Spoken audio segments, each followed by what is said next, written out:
Good morning! Ito nga pala yung sikreto ko para lumakas yung immune system ng aking apo. Ayan. Ito ay malunggay. Ano na siya, mga 1 month na siyang pinapainom ko ng malunggay tea. Ayan. Sa awa naman ng Diyos, hindi siya nagkakasakit or nagkakaubo at nagkakasipon. 'Di ba sa panahon natin ngayon, nag-uulan, kailangan ma-boost yung immune system ng bata at kahit sa matatanda, kailangan natin to. Umiinom din ako nito, isang baso, isang tasa or 2 tasa, depende sa dami ng tubig na ilalaga natin. Ayun guys, ipapakita ko kung paano ko siya inilalaga. Ayan, simple way lang tayo. Yan guys, natanggal ko na yung mga maliliit na ito oh. Ayan, ang dami. Ayan. Yan na ang gagawin natin. Tagalin natin, kunin lang natin yung dahon kasi yan lang naman yung ilalaga natin. Naku guys, sa panahon ngayon, ako, umulan umaraw, di ba? Ang sakit sa ulo ng mga ganyang panahon. Madali tayong kapitan ng sakit kapag mahina yung immune system natin.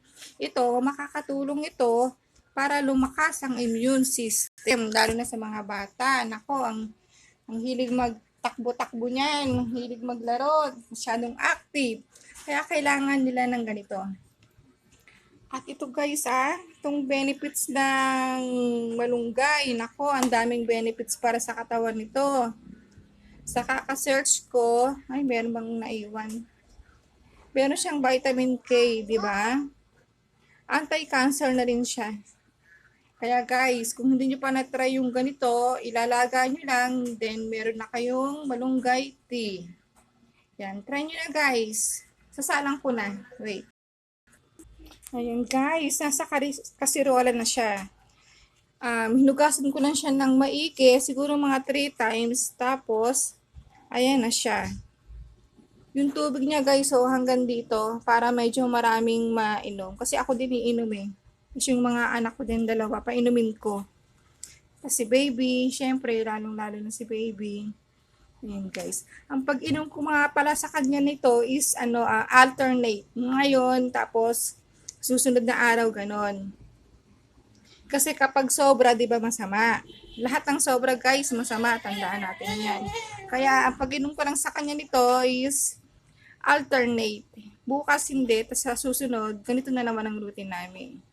Tsaka guys, ito nga pala yung sineperate kong tapos, kaya ako siya sineperate kasi mag-ano ko ng itlog. Ayan, isasahog ko siya doon para nako siksik liglig na benefit sa mga baby ko.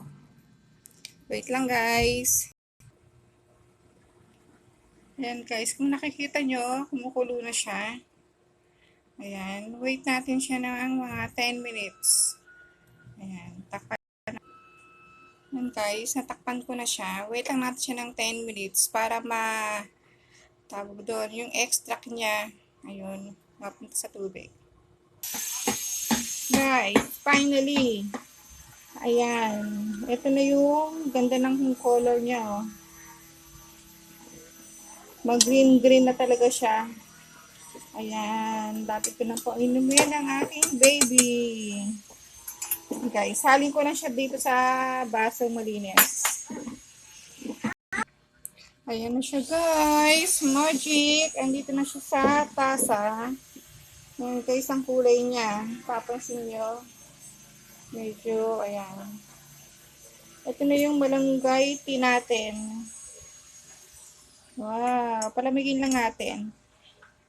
Ang isang tali guys, ang murang-mura lang ng malunggay, di ba? Isang tali lang yan, 10 piso. Kaya pag nagmura pa yan, yung isang nakaraan ng bili ko, 15, 2 tali na siya. Kasi medyo medyo masisira na raw. Kaya insinale na. Ayun, ang dami kong nagawang ganito. Pero siya, medyo marami na rin. Ayan, hanggang dito na rin siya, oh. Hanggang balikat niya. Okay na rin yung tubig niya. Yan guys, magpalamig lang tayo. Then, ipapainom ko na sa aking chikiting. Andun siya, oh. Waiting lang siya. Bagong ligo na. Wait lang natin.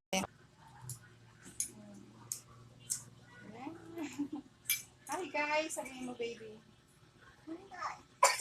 Hi guys. Meron tayong balong baby.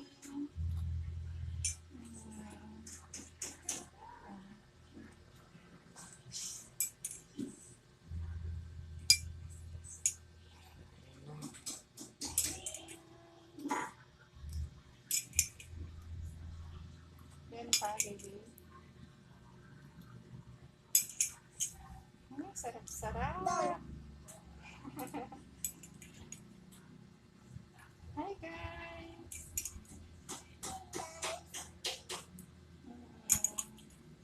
Off mo na. Bye-bye! Tapos nang uminom ng aking baby. Galing-galing naman ng baby. Hi guys! Dali, hi guys! Sorry na.